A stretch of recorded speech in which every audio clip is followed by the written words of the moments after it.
Migration and the choice of degree program. Why do people despise social science degrees so much or arts related degrees so much? It's like that if you see someone who did development studies, sociology, community development, you look down upon them or you question like why did you do this, like what's the end goal? I personally did women's and gender studies for my first degree, and my first master's is in gender and development. Trust me, I faced so much criticism and so many questions like what's the end goal? If you're just joining me for the first time, welcome to my YouTube channel. My name is Tari Rachel. I like to talk about study opportunities, studying abroad, what is life like living in a foreign country, and anything that I find interesting, I share it on this channel. Please consider subscribing, liking, leaving comments, and also sharing with friends and colleagues. So to jump into today's video, I'm going to be talking about Community Work Australia. I'm in Australia where I'm practicing as a community worker. And people come asking, Tari, considering your background, how did you migrate to Australia? So I always refer them to an old video that I did back in 2023, and I thought I just need to do a new video because a lot has changed. So what I'm going to be doing here is showing you how to do your skills assessment for community work. I always tell people that you don't really need a job to move to Australia as a community worker. Your skills assessment, you put your expression of interest to the government, you are invited to apply for the visa, and we are good to go. So I'm gonna go to the website with you and walk you through the steps of what is needed to do your skills assessment, because that's the most important thing. I like being practical. I don't like to just talk out of my head, but rather take you to the website because that's where all the information is. So let's go practical and do this together. Please forgive me. My video may not be clear because I'm recording on the computer using my phone. But because I'll be talking, at least you have a guidance such that when you plan on doing this on your own, at least you've got somewhere to refer to. So see you on the next video. Okay, so we are going to be going through the website together. Let's go a bit practical. So you come on Google and then you type Community Workers Association. Here we are. You click, you go on the home page. Then we go for skills assessment here because that's what we are interested in. We look at the different occupations that they assess, because community work is broad, and depending with your qualification and work experience, you can fit in different occupations. So you'd rather look for the one that really fits your criteria. So as you can see, we've got different occupations: welfare worker, youth worker, family support worker, disability services, look, my internet is slow, residential care officer, welfare center manager, community worker.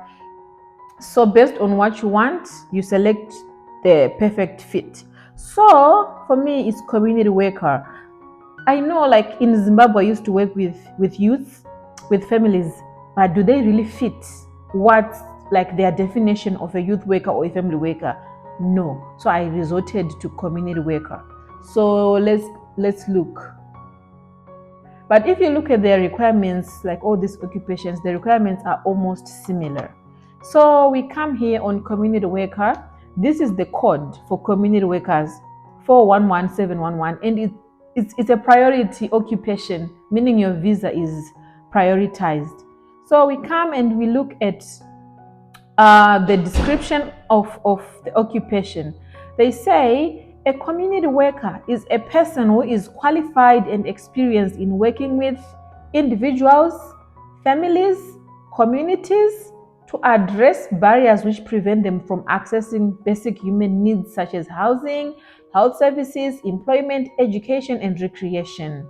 So if your work experience fits in these categories, it means you qualify as a community worker. So as a community worker, we know you are there to solve problems in the community, as listed here. And there are different titles. You don't really need to have your title is community worker. You can have different titles, but the roles and responsibilities are contributing to community work. So in my case, my titles were livelihoods and training officer. The other one was program manager. The other one was monitoring and evaluation coordinator. Those were my titles. But if you look here at the website, they are not there. They've got intake and assessment officer, case worker, multicultural support worker, community corrections worker, outreach worker. But guys, in Zimbabwe, we don't really have all these titles. We've got our programs manager, our projects manager, training officer, livelihoods and training, impact and program, something like that. So as long as your title, your roles and responsibilities are community work related, trust me, you don't have to worry about all these titles, right? Then what qualification is needed, right? Number one, click here, we can see that qualifications can be one of the following, right? One of the following. Either you have a diploma, right, in community work in Australia, because it should be accredited, an accredited qualification. So basically, it's in Australia. So that's number one. Number two, you should have a recognized relevant qualification, a professional accredited course recognized by community work.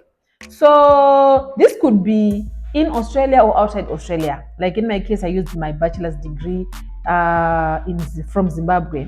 So as long as community work Australia can verify and recognize that qualification, you'll be good. So it should be a degree level or higher. So be it a degree or a master's. Or as a community, your degree should have a community and human services focus. Like I said, it should be recognized by AQUA. That's why we do these assessments. They look at your degree and see if it fits their criteria. Number three, a relevant diploma or higher qualification. This could be a diploma outside Australia, but they assess to see if it matches what they want, right? So for these degrees, what are they looking at? It must have a focus on providing community and human services, which typically covers sociology, social, political, economic structures and function, social policy, human development and function, including psychological, physical, and social aspects, general and specialized welfare services and systems, work with individual families, groups, and communities, communication, basic counseling, and interpersonal skills. Additional subjects which include child development, social justice, child protection, mental health, case management, group theory, drug and alcohol issues, crisis intervention, psychology, youth work, working with children and families, community development, family violence. Like, as long as your qualification includes these things, includes these topics or these thematic areas, it means it qualifies for community development or for community work in Australia. So we have looked at the first criteria, which is the relevant qualification from diploma level, degree level, even higher. Then the second criteria is you need to have your English proficiency. What do they want for English proficiency? You must demonstrate English language proficiency in one of the following ways, right? Just one. Either you have got your English language results, and these are the tests. You've got IELTS, PTE. These are the most popular. These ones, I don't know about them. You go, you research, but you need to have each of those, one of those, and the scores are there. Or if you're studied in English, right? I know in Zimbabwe we study in English, or even some countries, but these are not like native English speaking countries. Yeah. So if you have studied in these countries listed here, US, Australia, Canada, New Zealand, UK, you qualify. So in my case, I did my master's in the UK in 2020. So I used my qualification for English. Yeah. Or if you already have a suitable skills assessment outcome, then you can use that to substantiate your English proficiency. So this is what we want here. If you don't have the last two, definitely you need to write your English, right? Then from there, you need to prove your work experience, right? The employment in the industry is defined as paid employment. This is the keyword. I've seen people reaching out asking, I've been volunteering, can I do a skills assessment? Or I've been working, but we didn't get money in the bank, something like that. You really need to prove that it's paid employment, right? So it is employment within the past 4 years, or post qualification, and must be at an appropriate skill level. So it is employment within the past 4 years. Yeah, this is a new development. When I did mine, it said within the last 10 years, right? Others say I did my internship. Can I use that? They need post qualification experience. So we will leave this one. This is for people who studied in Australia. So for people who are using their degrees or diplomas, applicants must have a minimum of 1 year full-time industry experience within the last 4 years. At least 1 year full-time work experience within the last 4 years. So here, even if you've got 10 years work experience, at least 1 year of that experience should fall under 4 years. Yeah. Then there is what they call currency, right? You must demonstrate knowledge and skills, right, in one of the following ways. One of the following ways, not all. Either you are holding a qualification that is less than 4 years old, right? Or a minimum of 3 months full-time employment in the relevant current role, right? Or at least 6 months relevant employment at the required skill level within the last 18 months. I think when I did mine, I used the last one because I had worked within the last 18 months with more than 6 months relevant employment experience. So please, here, don't worry yourself too much saying, I don't have all three. They just require one. Yeah. So look carefully and decide which one fits you best, right? So that's it. So to reflect on what I've shared here, criteria 1, make sure you've got a relevant qualification. Criteria 2, make sure you've got your English proficiency handy. And number 3, you should have the relevant work experience within the stipulated timeframes. Yeah, I hope I've made myself clear. So where should we go? So before you apply, what do you need to know? You need to have a document checklist. The first one is your identity documents, a minimum of 3 documents. Yeah. Color scan of biography page of passport. So scan your passport in color, not black and white. Then color scans of at least 2 other official identity documents, including one official bearing photo. So here they're just saying at least other two more, at least two more color scans of IDs with a photo ID. So this could be your birth certificate and your national ID. Your national ID has got your photo, or your birth certificate and your driving license. Yeah. Or your national ID and your driving license, even if both of them have got a photo, it doesn't matter. But at least one of those ID documents should have a photo. So like in my case, it was my birth certificate and my driving license because I've lost my national ID. One thing to note as well, Based on my personal experience, I was using some ID documents from the UK because that time I was in the UK. So I had to show somehow that I'm legally in the UK, which is through my residence my residence permit. So if you're not in your home country, using IDs from other countries show that you are there legally.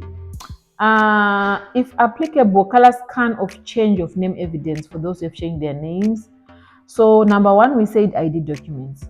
Number three, number two on the document checklist, make sure you've got your English proficiency results, your test results, or color scan of your qualification or letter of completion for those who are using their degrees from abroad, from English speaking countries, or if you've got another assessment that you did before, use that. Then for under document checklist as well, for your qualifications, color scan of qualifications or letter of completion. Yeah, you have that scanned. Also, scan of your transcript results. This is for those who are in Australia. For overseas applicants, it is recommended that you submit a detailed course outline or syllabus. A lot of people ask about this. They said it is recommended that you submit. I know people who did not submit their course outline. Personally, I submitted my course outline. Why? Because the degree that I did is not popular. So I didn't want someone to guess what it is. So I had to provide them with the syllabus. Trust me, it wasn't easy to come up with the syllabus because universities, they have got like course outline, like module outlines. They may not have like the whole degree syllabus. So you really need to be innovative here to provide your course outline. Then again, on the document checklist, you must, to prove your work experience, at least provide your CV with 2 referees with contact details.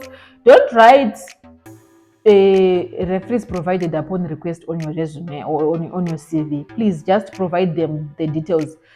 Don't lie here. Also, talk to the person you're going to put down as your referee, because Aqua or Community Work Australia will reach out. You must have position descriptions of all relevant work experience. So whatever work experience that you have put on your CV, you must have a position description. By position description, it's more of your job description. Yeah, it's more of your job description. So provide that for them. And you must also have a letter from your employer which states position that you held at the organization. Were you working part-time or full-time? What was your start date and your end date? That letter should be on a letterhead, which includes your full name, which includes the full name, job title, contact details of the person who signed that letter, because they will reach out to that person. So make sure when you are doing your things, you're doing them well. So you must provide evidence of all work claims that you have made in your resume or in your CV. Yeah. For applicants nominating welfare center manager, you must also put your organogram, yeah, for the organization. Then on industry currency, you need to provide one of the following. Yeah, we talked about this one, just one. Then I don't know, people use agents. I do things myself. But if you're using an agent, then they have to sign that. These are registered agents, not TARI. Yeah. So yeah. Then other supporting documents, if applicable. Let's say you are registered in your country, so you provide your registration or your membership. This, to be honest, I did not have. So they put specifications on how they want the documents to look like, right, for your assessment. These are the requirements. To sum up your document checklist, you need your ID, right? You need your English test, you need your qualifications, you need your work experience. All these documents to prove your work experience. You need one of these to prove your industry currents. and any other information that you may wish to provide them. Here, we went through together. There is no single statement which talks about bank statement or pay slips or NASA or ZIMRA. Those things are required at the visa stage. But for now, they just want what they've asked for. If they require more, they will reach out. Please avoid giving them too much things that they did not ask for, because you can put yourself in a very, bad position. Let's go to the fees and charges. So for the general assessment, the fee is 965 Australian dollars, which in US dollars is slightly lower, maybe 700 and something. In pounds, it could be half of this, maybe 400 and something pounds. So this is the fee. So guys, I think I have done justice going through the website with you. Because for some people, they'll be asking, oh, how do I navigate the website? I've done this for you. If you've got any questions, please feel free to put them in the comment section, in the chat, so that I can respond to them, others can respond to them, and others can also benefit from them. Yeah. Thank you. Yeah, that was a long video, but I think it's worth it. I've walked with you through each step. Now you can invest more time and effort into researching what is it that you want, when do you want to start the process, gathering all your documents, and apply. 12 weeks of waiting, and at the end you'll be fine. Please consider subscribing, liking, sharing, and leaving comments in the comment section, and see you on my next video.